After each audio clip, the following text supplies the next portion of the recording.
anytime you start to buy into that lie, if you will, that it's not okay for you to be who you are and how you are, you live your conditioned story, your conditioned self. In order for you to stay in alignment with your well being, your abundance, your creativity, for you to have good and strong, enduring, healthy relationships, for you to be able to fulfill your life purpose and your soul purpose, for you to even have a really good, deep, sweet, spiritual connection, you have to be aligned with your authentic self. If you're not, what happens is we, number one, burn a tremendous amount of energy trying to be someone we're not. And oftentimes, when we burn that extra energy trying to maintain a facade or a false identity, part of what happens for us is we get disconnected from our right place in the world and our right path, and we numb ourselves out, or we literally, physically burn out, especially for those of you who have an undefined cycle, are manifestors, projectors, and reflectors.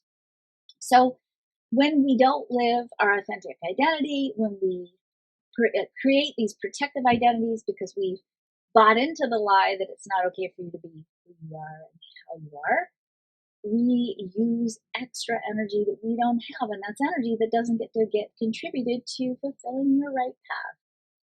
The second thing that happens is we tend to then sabotage ourselves unconsciously. If you can't stand in your value, if you let fear run the show, if you struggle with decisiveness, if you can't interpret emotional energy correctly, if you're constantly in some way in a defensive mode, it makes it very hard for you to make good, long-term, enduring choices. Today we're going to talk about the gate 32, which in quantum human design I call the gate of endurance. It is one of the three gates that I call the FOMO gates. So when we're looking at the gates that connect the spleen center, that's the triangle on the left-hand side of the chart, with the root center, the square at the bottom of the chart, we're really talking about timing and the importance of timing. These three channels that connect the root to the spleen, because they don't have access to the throat and they can't really get to the throat unless there's some kind of a throat connection happening there. These three channels are actually what we call projected channels in the chart, meaning they're energies that have to be recognized and or invited.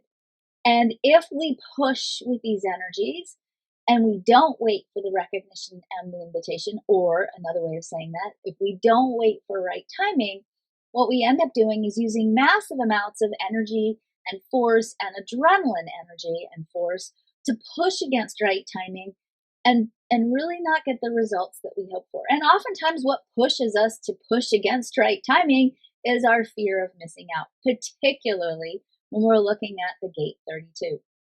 So we have to take a step back and talk about time and timing, because time and timing is really a big, interesting adventure. And I think human design does such an elegant job of really breaking down for us that the big aspect or the most important part of strategy for all of the types is not really about do this thing or be this way. It's really about explaining the unique way that each one of the types has to wait. And that waiting is really about aligning with right timing. We're all types, manifestors too. We're all in some way doing a cosmic tango with time and timing. And if we're pushing against right timing, what we're doing is we're pushing against our own energy.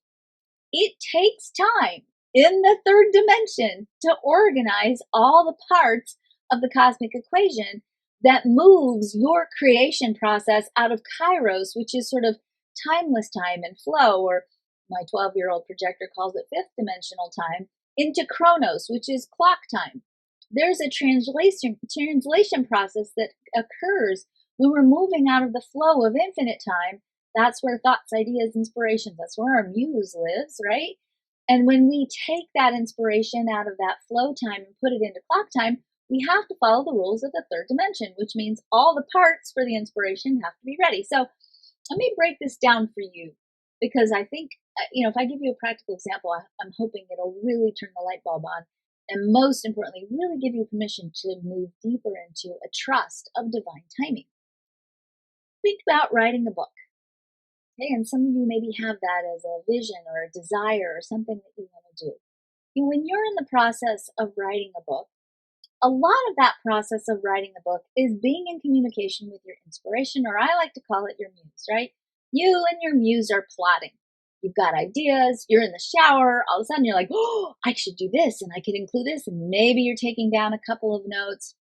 You're in this creative flow with this project, this book. But here's the thing. You can't just sit down, write the book, publish the book, put it out into the world. First of all, it takes time to build a book, right? And when we look at, the experience of the 3D world, a lot of what takes time in the 3D world is the translation of inspiration into action, right? And the preparation, laying the foundation for the action and the timing of the action to be correct. So yes, in the chronos, the timing part, the 3D timing part of the book writing process, there is, of course, the actual writing of the book. Step one. There's also finding somebody who's going to print the book, somebody to publish the book, somebody to edit the book, somebody to design the cover, somebody to know how to distribute the book, get it on Amazon, get it out into the bookstores, somebody who's going to buy the book, somebody who's going to deliver the book, somebody's going to read the book, somebody who's going to write a review about the book, somebody who's going to take all of those actions necessary to take that idea and literally turn it into a 3D experience. Okay? If we don't wait for the right timing, then all those people who are part of creating this book process, your publisher, your editor, the graphic designer, the mailman who delivers the book, the people who read the book, the people who put the book up on Amazon, the people who print the book, all those moving parts aren't in sync yet. There's no synchronicity, right? There's just you pushing because you've decided it's time. The gate 32 says, whoop, time out. You're not in charge of timing. You're supposed to be building the foundation first and then trusting that once that foundation is strong and deep, then the right timing will reveal itself. But what happens a lot of times with this gate 32 is we get so afraid that we're going to miss the opportunity.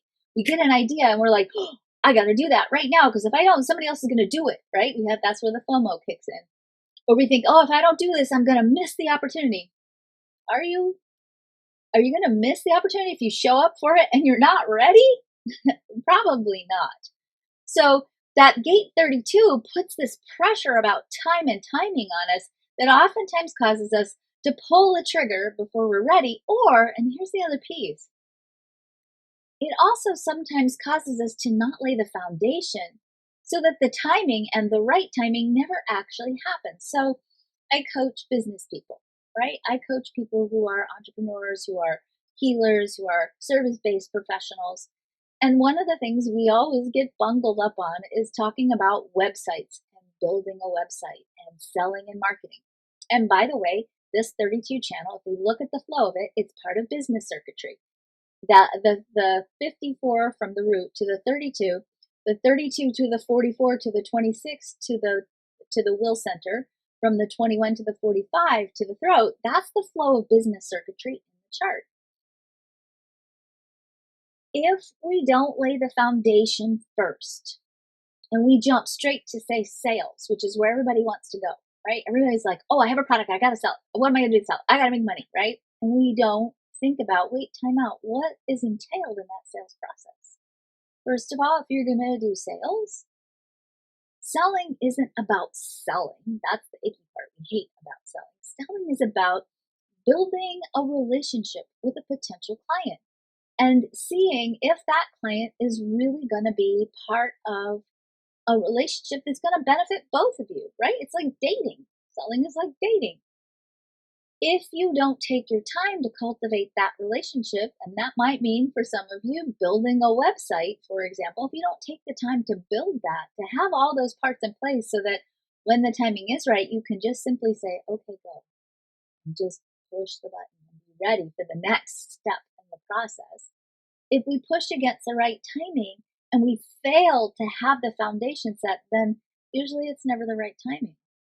And usually we're spinning around kind of stuck on a plateau, not making any progress because we think there's going to be something out here that's going to say, okay, now build your website.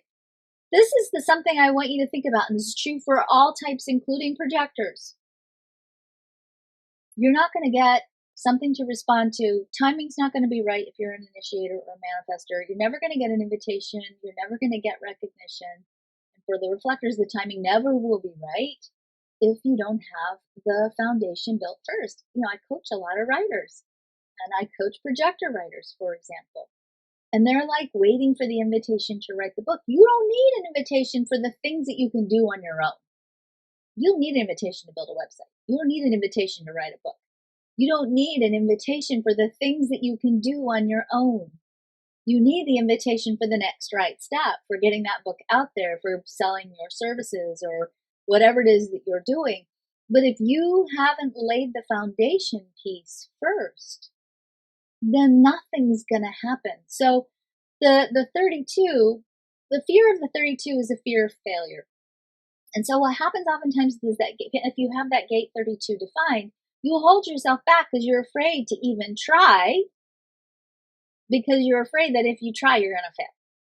And so you fail to build the foundation. You fail to do the work that you can control, that you do have influence over, and you fail to be ready for the right timing because your fear of failing itself has kept you from doing the work necessary to lay the groundwork.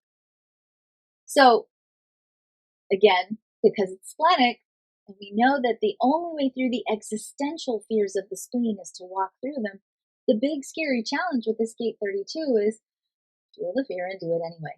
Write the book anyway. Build the website anyway. Get your headshots done anyway. Ask for a raise anyway for some of you.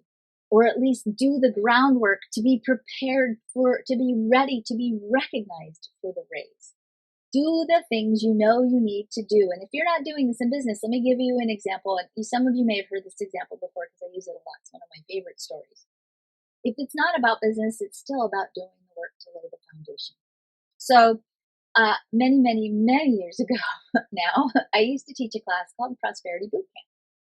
And one of the things that we talked about as a way of influencing time and timing in Prosperity Bootcamp was to act as if, to literally use the power of exploration and experience and playing to embody the energy of whatever it is that you're intending. That embodiment of that intention, of that vision, that imagination that you have, that pretend play embodiment is actually part of laying the foundation energetically for the right timing. So I had a client, a student, who really, really, really wanted to move to Hawaii, but he didn't have the money.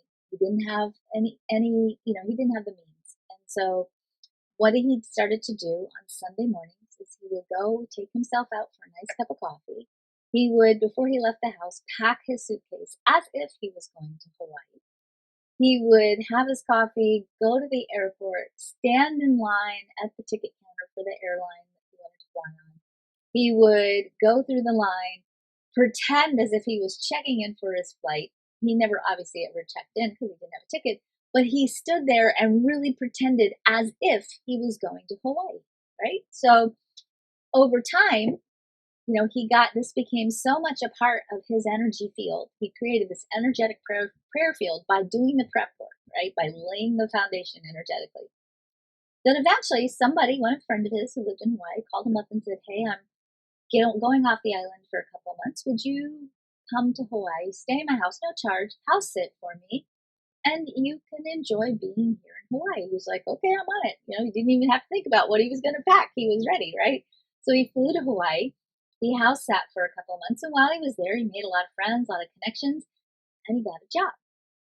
And that job was a good enough job, an abundant enough job that he was actually able to stay on the island of Hawaii and ultimately move there. So the prep work, that ability to really, put into play the energy that allowed him to hold that prayer field in place, the prep work, so that he could be in alignment with the right timing when the right timing happened, was perfect. So again, even if you're not in business, even though this gate is part of the business circuit, even if you're not in business, it's about making sure that you're setting the stage, doing the prep work, being ready so that when the timing is right, all you gotta do is pull the trigger. You don't have to scramble then to catch up with stuff you didn't get done that's important and vital to the fulfillment or the manifestation of whatever it is you're trying to create. That channel, the 5432, is also the place where dreams can become manifest reality. But to do that, you got to be ready. You've got to do the groundwork. You have to lay the foundation. That's an important part of how you can actually influence right timing and not miss out on it.